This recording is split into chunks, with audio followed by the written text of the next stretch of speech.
मित्रांनो, आम्ही आता आलो आहे मॅकॅनिकल इव्हेंटसाठी आलो आहे. तर वणीला आपला मॅकॅनिकल इव्हेंट होता, तर योग्यात मी आलो आहे.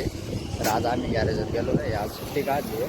तर तुम्ही पुढं बघणारच आहे ते इव्हेंट कसा प्रकारे होणार आहे. खूप गर्दी मित्रांनो, आज पाण्याचं वातावरण खूप पावसाचं वातावरण आहे आणि थोडा पाऊस पडून गेला आहे. तर चला आता इव्हेंट कंटिन्यू बघा. मित्रांनो, आता आपण कार्यक्रमासाठी येऊन बसलो आहे. खूप गर्दी आहे मित्रांनो मॅकॅनिकल इव्हेंटसाठी. तर खूप मुलं पण आले आहे आणि खास हा कार्यक्रम गॅरेजवाल्या मुलांसाठीच ठेवलेला कार्यक्रम आहे. तर बघू शकता पुढे गर्दी खूप आहे. तर आता थोड्याच वेळात कार्यक्रमसुद्धा चालू होणार आहे.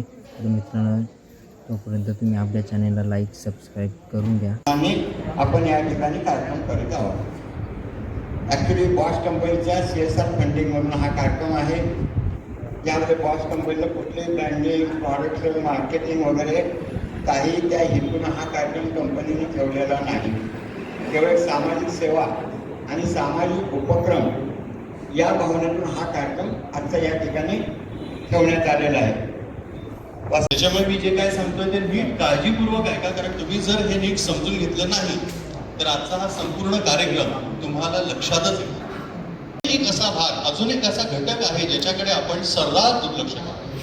म्हणजे तुमच्यापैकी काही सिनियर मेंबर्स पण असतील कदाचित, तर या ठिकाणी बऱ्यापैकी सगळे यंगस्टर्स दिसतात मला. नाही तर आतापर्यंत 1.5 वर्ष जवळपास झालेलं आहे हे कॅम्पेनिंग पूर्ण भारतभर सुरू आहे, ज्याच्यामध्ये आम्हाला 1 साल में एक मैकेनिक 40,000 पेड़ को बचाता है।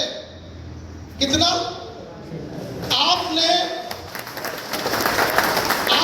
25 साल में 10,000 पेड़ लगाए नहीं।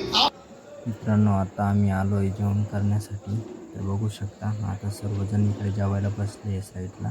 तर पहिल्या सेशनमध्ये खूप छान प्रकारे कार्यक्रम झाला आहे. पर्यावरणाशी संबंधित कार्यक्रम झाला आहे, ते तुम्हाला मी पुढं सांगणारच आहे. बाहेर बघू शकता पाऊस पण खूप जोरात पाऊस चालू आहे आणि आतमध्ये आम्ही सर्वजण आता सर्व मेकॅनिकल आहेत आणि सर्व आता जेवायला बसले आहे.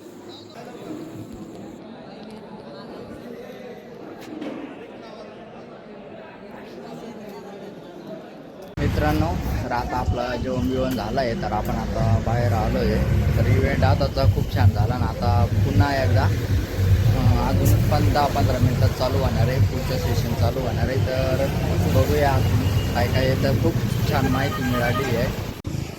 मित्रांनो, बाहेरचं वातावरण बघा, खूप छान वातावरण झालं आहे. पुन्हा पाऊस खूप पडला आहे इथे. तर आभाळ पूर्ण भरून आलेलं आहे. तर आम्ही सर्वजण बाहेर आलो आहे. तर मित्रांनो, हे बघू शकता, हे आहे लाजाळूचं झाड आहे. तर याच्या पानांना टच करताच पानं पूर्ण चिपकतात, म्हणून त्याला लाजाळूचं झाड म्हटलं जातं. ते बघा कसे पानं चिपकत आहेत. तर तुमच्याकडं या झाडाला काय म्हणतात तुम्ही कमेंटमध्ये सांगा.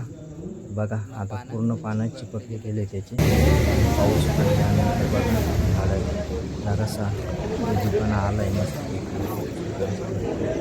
छान वाटते बघा.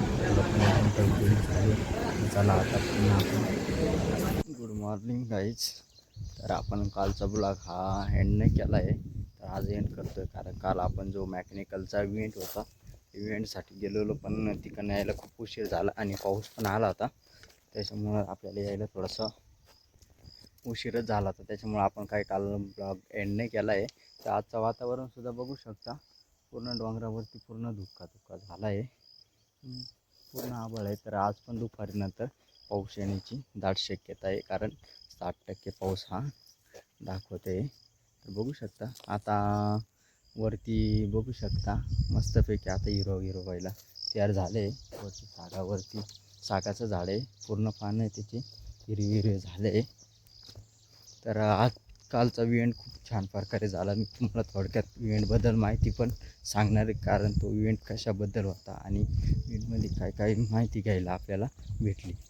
आता तुम्हाला मी बेसिक गाडीबद्दल मी थोडीशी माहिती मित्रांनो सांगणार आहे. बेसिक गाडी, प्रत्येकाला बेसिक गाडीचा सांगितल्यानंतर खूप जणांना वाटतं की बेसिक गाडी ही का आली आणि त्याचा बेसिक गाडी बनवण्यामागचा उद्देश काय आहे किंवा कशासाठी बनवली गेली आहे. आता प्रत्येकाला हा प्रश्न पडतो की बेसिक गाडी ही थोडं पेट्रोल जास्त खाती. हो, नक्कीच पेट्रोल जास्त खाती आणि त्याचा बनवण्याचा पाठीमागचा उद्देश खूप मोठा आहे मित्रांनो, जे करून आपण सामान्य माणसांनी पण त्याचा विचार नाही केला. पण जो कंपनीने जो विचार करून बनवली आहे ना, तो त्याचा पाठीमागचा उद्देश खूप मोठा आहे. तर तुम्हाला मी थोडक्यात सांगतो. आता ग्रीन सर्व्हिस, तर ग्रीन सर्व्हिस म्हणजे पर्यावरणाला म्हणजे आपण जी इलेक्ट्रिक बाईक आता निघली आहे मित्रांनो, ती पर्यावरणासाठी पूरक बाईक आहे. त्याच्यापासून म्हणजे पर्यावरणासाठी कुठली हानिकारक नाही. त्याच्यामुळेच आता बेसिक गाड्या आल्या आहे मित्रांनो. बेसिक गाडी कधीच धूर मारत नाही. कारण का तर मित्रांनो त्याच्यामध्ये वैशिष्ट्य प्रकारचे सेन्सर बसवले आहेत, म्हणजे जेणेकरून ते गाडीत काही प्रॉब्लेम आला किंवा सर्व्हिशिंगला गाडी आली किंवा पिस्टनला प्रॉब्लेम आला, पिस्टन रिंगामध्ये प्रॉब्लेम आला, तर ते लगेच ते सेन्सर हे कमांड देत असतात. आणि ते ज्यावेळेस कमांड देतात त्यावेळेस बरोबर ती गाडी काम करायचं बंद होते. का तर बाबा तुझी गाडी आता सर्व्हिशिंगसाठी आली आहे, तुझी गाडी आता जास्त धूर मारायला लागली, त्याच्यामुळे तू सर्व्हिशिंग केली पाहिजे. आणि ज्यावेळेस आपण वेळोवेळी सर्व्हिशिंग करतो त्यावेळेस आपली गाडी ही पर्यावरणासाठी योग्य ठरते आणि गाडीला धूर मारायला कमी होते. गाडी छान प्रकारे चालते. आपल्याला पण फायदा चांगल्या प्रकारे होतो आणि पर्यावरणासाठी फायदा पण चांगला होतो. अशा प्रकारे कालच्या ट्रेनिंगमध्ये ही माहिती आमच्यासाठी मिळाली आहे. तर आपल्याला खास काहीतरी गोष्टी आपल्यासाठी गॅरेजवरती दिल्या आहे, ते आपण पुढच्या ब्लॉगमध्ये तुम्हाला दाखवणारच आहे का आपण काय त्या गोष्टी आम्हाला दिले आहेत आणि आम्ही ते करणार आहे. गॅरेजवरती गेल्यानंतर आम्हाला ते करायला सांगितले, त्याचे फोटो पण आपण अपलोड करणार आहे. आणि त्यानंतर आपण जो कस्टमर येईल त्याच्यासाठी आपण ग्रीन सर्व्हिस हा मुद्दा त्यांनी आपल्याला चालवायला सांगितलं आहे. पर्यावरणासाठी पूरक आहे आणि आज प्रत्येक मेकॅनिकल लोकांनी ती आपल्या ज्या कस्टमर येतात त्या कस्टमरसाठी ती माहिती द्यायची आणि ते कस्टमरला समजावून सांगायचं की ग्रीन सर्व्हिस काय आहे. तर तुम्हाला पुढं बघायला भेटेलच. आपण पुढच्या ब्लॉगमध्ये दाखवणार आहे आपण ग्रीन सर्व्हिससाठी काय काय करणार आहे आणि त्याचे मुद्दे पण आम्ही तुम्हाला पुढं देणार आहे. तर आपली थोडक्यात ही माहिती तुम्हाला नक्कीच आवडली असेल तर ब्लॉग खूप मोठा आता झाला आहे. तर हा ब्लॉग आपण या ठिकाणी एंड करूया आणि चॅनेलला लाईक सबस्क्राईब करून घ्या. तुम्हाला हा ब्लॉग कसा वाटला कमेंट करून नक्की सांगा. तर भेटूया पुढच्या नेक्स्ट ब्लॉगमध्ये. सगळ्यांना बाय बाय.